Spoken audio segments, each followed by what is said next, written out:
تغادرون كما غادرتم أم ما زال المشوار طويلا؟ نعم ستيفن في هذه المباراة تبدأ بداية قوية، تحصل على 3 إقصاءات بمعنى أنه تفوق في فايت نزلة، بينما فريق الواسك ما زال في اختبار حقيقي ضد فريق الكالما. إذا 4-4 على مواجهة شرسة بين الطرفين. اللعب على تاو كفر الفريق على مستوى الصورة يعتمد على شخصية سكايلر، والمش موجود رفقة ايفان، لكن المش مودد الاسقاط، المش لف على اليسار. كرونو من أجل ربح بضع ثواني، من أجل هيلينج أكثر، وكذلك إعطاء المعلومة للبقية. بيدري من هناك رفقة محمد ينتظر والثنائية الفرصة من أجل الدخول، بينما ليتاو ربما هناك بالتعليمات من جانب الفتى، لكن الضغط لا يزال مستمر من كلا الفريقين ومن كلا الطرفين. الثلاثي توزيع تقريبا الجوكو فورس ربما سينضم وسيكون له تأثير في هذه المعركة. أيضا إيفان أسقط على يد اللاعب بيدري، وكذلك اللاعب المش أسقط تقريبا على ليتاو جينيوس. الناجين الوحيدين جينيوس سيفكر في الانسحاب، ما بالنسبة لاليتاو سيكون اللاعب في وضع صعب جدا لأنه على مقربة من جانب فريق الجوكو فورس ومستهدف، بينما كذلك ستارد يزيد في معركة ضد فريق الريدز في البعيد. نعم اللاعب ديني أسقط اللاعب باليتاو، وخلاص الواسك بلاعب واحد تقريبا الجينيوس، والجوكو فورس تم اسقاط ديني لكن عاد من جديد، بينما شيلور ما زال ساقط. خلاص شيلور استبعد على يد فريق الكالما. إذا الآن ثلاثي الجوكو فورس في مواجهة رباعي فريق الكالما. اللاعب ليو يتمركز بطريقة جيدة بسلاح البلازما. اللاعب يحيى يبحث عن التمركز الصحيح، يريد التمركز بطريقة جيدة وربح بضع وقت من أجل إعطاء الوقت للاعب شيلورو من أجل العودة، لكن يحيى على الطائر واستهدف من جانب، يعني هذه التحركات عشوائية من جانب اللاعب فدفع الثمن غالي، وكان الثمن والاستبعاد. الفريق السيفن سي الذي تعثر في المباراة الماضية في هذه المباراة بأسلوب مختلف يبدأ بطريقة جيدة، وأصحاب البوية في المباراة الماضية يظهرون الآن على مستوى الصورة. تحدث عن فريق الأهلي بقيادة سيموكس في هذه المباراة المتحصل على 3 إقصاءات في معركة ضد فريق الكالما من البعيد.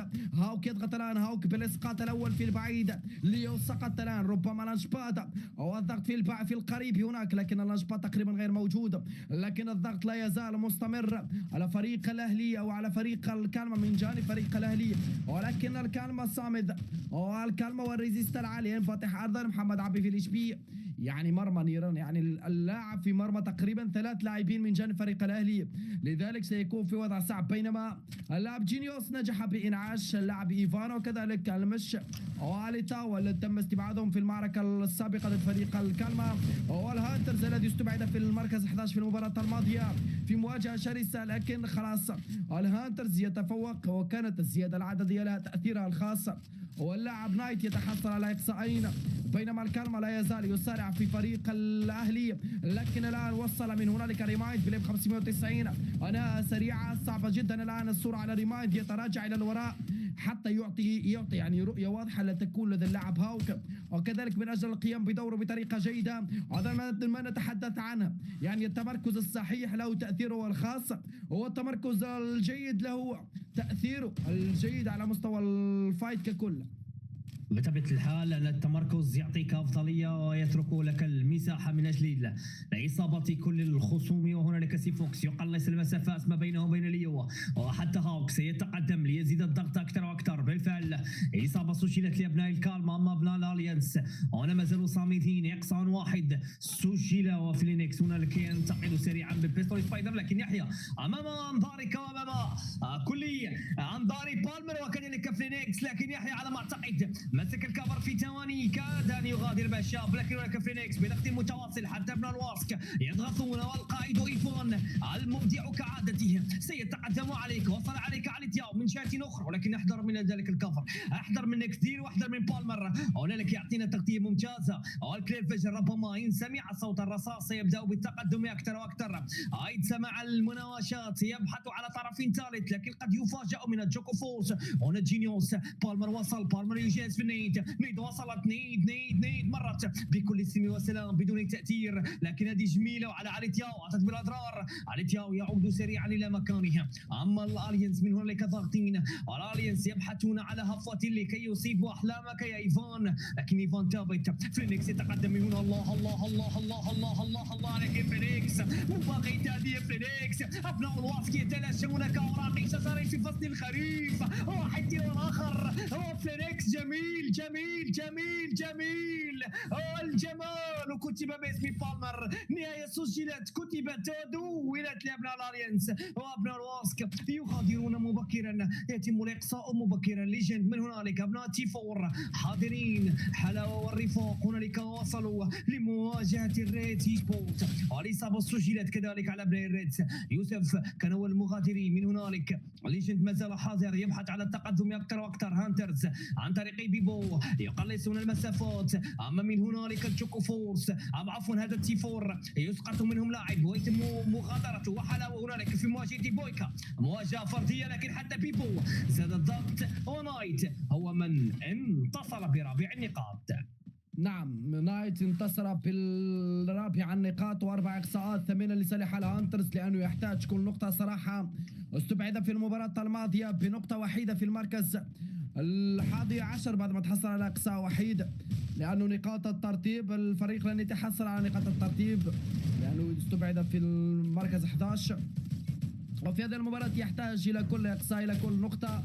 فريق الهانترز الآن تم إسقاط اللاعب بيبو وسايتاما على وشك أن يسقط أو على وشك أن ينهار، لكن سايتاما لا يزال صامد. ونايت من هنالك نايت لف على اليسار لكن استهدف نايت بطريقة مباشرة. وكذلك سايتاما الآن على مستوى الصورة بشخصية مورس يغير مكانه وستار دي زيد من هنالك خلينا نقول يتفوق على الهانترز بطريقة جيدة. اللاعب اوزون استبعد في هذه الثواني لكن الإنعاش موجود. واللاعب ليجند اسقط هناك كذلك. اللاعب ليجند والتي فور صراحه كان في وضع صعب جدا في مواجهه ستار دي زيد. ستار دي زيد يعني لما يبدا بدايه جيده صعب تتفوق على ستار دي زيد، لكن عنده مشكل فقط في فايت نزله.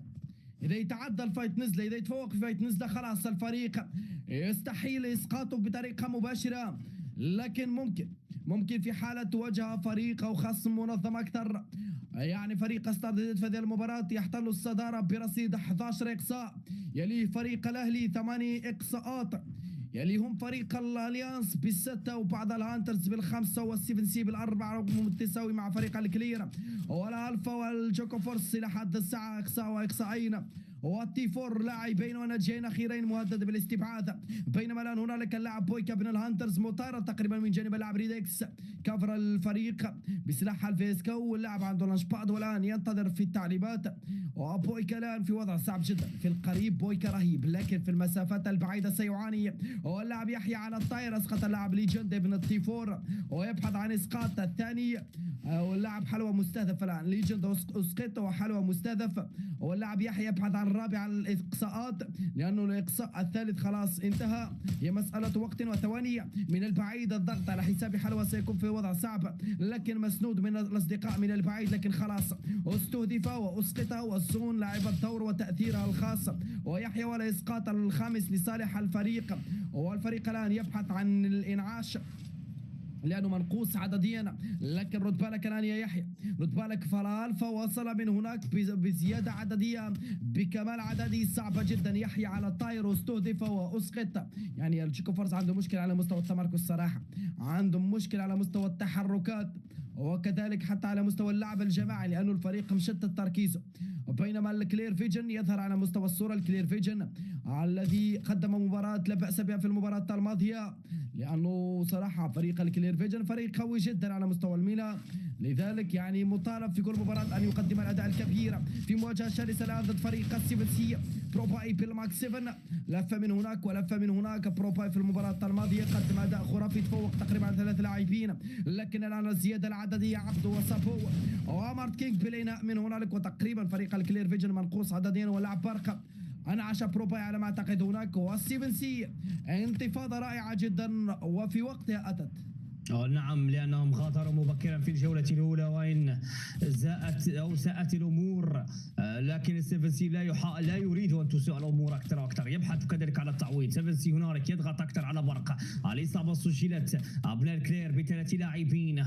الأهلي هنالك بكامل العدة والعتاد ب8 إليميناسيون. حتى الآن هانترز هم الأفضل على مستوى الإقصاءات، لكن ستار دي زيد عفوا اللي وصلوا ل 15 إليميناسيون و15 نقطة تحصل على ستار انتصار دي زيد، كيف ذلك والله لا نعلم، لكن من هنالك جوكو فورس يتقدم زيزوكس، يبدا القائد بالدخول، هنالك لافودار، لكن شوفي على الدوران، الله على ولد التي فور، يمين شمال لا يريد المواجهه يا زيزوكس، وكان يعلم ماذا قوتك يا زيزوكس، يعلم ماذا قوتك يا زيزوكس. خلاص الفتى استسلم للواقع المر، وهنالك غادر جوكو فورس ب7 إليميناسيون، يعودون سريعين 7 نقاط كذلك لكتيبة جوكو في انتظار العودة بكامل العدة والعتاد.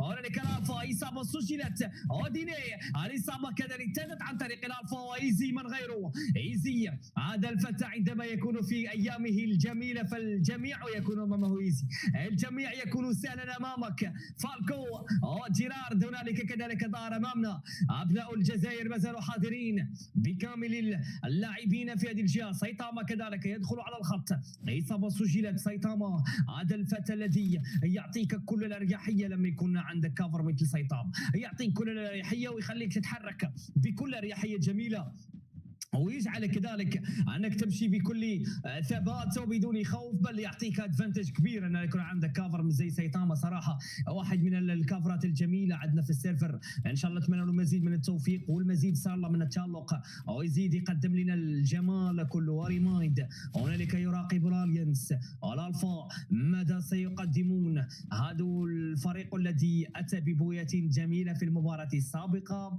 بهذه الوجوه الكريمه، بهذه الوجوه الجميله كذلك يدخلون كذلك مباراة كالهاري، يبحثون عن الباك تو باك، من حقهم، يريدون كذلك أن يتركوا بصمتهم في هذا النهائي الجميل، في هذا النهائي الرائع. أما ريمايند لافودار هذه المرة يراقب السيفنسي، شوف لي ريمايند وكم من مراقبة، وشوف لي ريمايند وكم من أنفه يجمع، شوف لي ريمايند وكم من مجموعة يجمع، أو كم من معلومة يجمع. صراحة راح أجمع معلومة على فريق الالينس، شوية الجهة الأخرى أجمع معلومة على فريق السيفنسي. هنالك الزون تخدم مصالح الالينس والكلير وفريق الالي فقط، من اصل 9 فرق او من اصل 8 فرق ان توتال، عندنا 3 فرق اليوم اللي داخل حسابات الزون.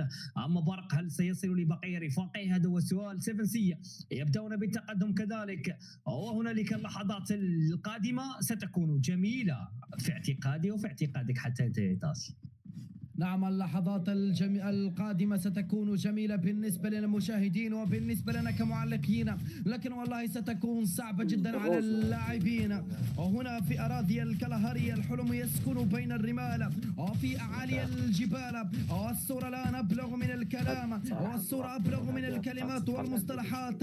والآن من هنالك على مستوى التمركز بوكيكس رفقته فريق السيفنسي، طريقة جيدة، اللعب برق بن الكلير فيجن بعيد نسبيا، يونس وحده في وضع صعب، الجيكو فورس يدرس الامكانيه، الاليانس مكانهم استراتيجي ينتظرون فقط انحسار الزون، بينما الاهلي يعتمد على توزيع 3-1. ريمايند صاحب المعلومه يدرس وحاطط انظاره على فريق السيفنسي، ربما من هناك يعني اللاعب ريمايند يقوم بدور كبير جدا على مستوى اعطاء المعلومه في هذه اللحظات، بينما الثلاثي هناك يضغط على حساب فريق الهانترز ليرغم الهانترز على التراجع الى الوراء وعدم الدخول. سايتاما استهدف، سايتاما اسقط، يعني شهد الضغط الكبير المسلط من جانب الفريق، لكن الان المعلومه وصلت من جانب ريمايند، اللانش باد موجود، سيدخلون على حساب السيفنسي. يا معركه سنشاهدها هناك، يا الله على التحدي سيكون هناك. الان اللانش بادات بكل مكان، الدانجر يشتغل، الدانجر يضرب من كل زاويه ومن كل نقطه في هذه الاماكن. السيفنسي 9 اقصاءات، قلت لكم الاهلي يفكر في الدخول على حساب السيفنسي، لكن السيفنسي صامد الى حدود اللحظه، لكن استهدف الاول واسقط الاول. الانعاش وين يا عبدو؟ الان ينادي اين الاصدقاء اين الرفقاء؟ وصل هاوك، وصل السلاح الجوي، وصل السلاح الجوي. ماركينج من هنالك البومبر، ماركينج والانتظار، ماركينج والترقب، لكن سنايبر يضغط على بومبر وبالفريز كذلك يعني باسلوبه الخاص. يا عبدو يا عبدو يرد قاسيا، اسقط السيبوكس، وصل عبدو يبحث عن الاسقاط الثاني، لكن صفو متاخر. بوكيكس وصل كذلك، صفو وصل. يا الله على معركة بقاء، معركة شرسة. هل ستكون الافضل يد الاهلي؟ ريمايند استهدف، ريمايند اسقط الان. بوكيكس لا يزال يضغط، خلاص الاهلي باي باي، الاهلي راح. السيفنسي يخرج باقل الاضرار، واقل الاضرار هو ناج وحيد. ناجي وحيد، هل من نجاة ستجبرك على البقاء انت يا بوكيكس؟ لكن شوف يا الله الله الله على الهندسه هنالك يعاني امام ابناء الالينس، اصابتين باصابتين، بويكا هنالك وحيدا فريدا امام حربيه. شوفي بالمر لو اتش بي، الله على بويكا، يريدها كذلك أن تكتب للصيادين، يبحث على مجد للصيادين لكن لرجال الألينس. بالمر ينقذ ما يمكن إنقاذه يا بالمر، لكن الزون هنالك تجبرك ربما على الخروج، تجبرك على الخروج الكلي، لا تفكر في الإنعاش. تشوكو فورس ربما قد أوضحت لكم أخيرا يا تشوكو فورس. ربما ستكون للجوكو، لكن شاهد إصرار الفتى الصغير، شاهد رغبة بوكيكس من البعيد، حاول فيها إسقاط جميل ولمسة جميلة. 4-1 الصورة الآن. الصورة الآن توحي بأن تشوكو فورس سيكون البطل أمام بوكيكس، فهو انتصر بمركز ثاني لا غير.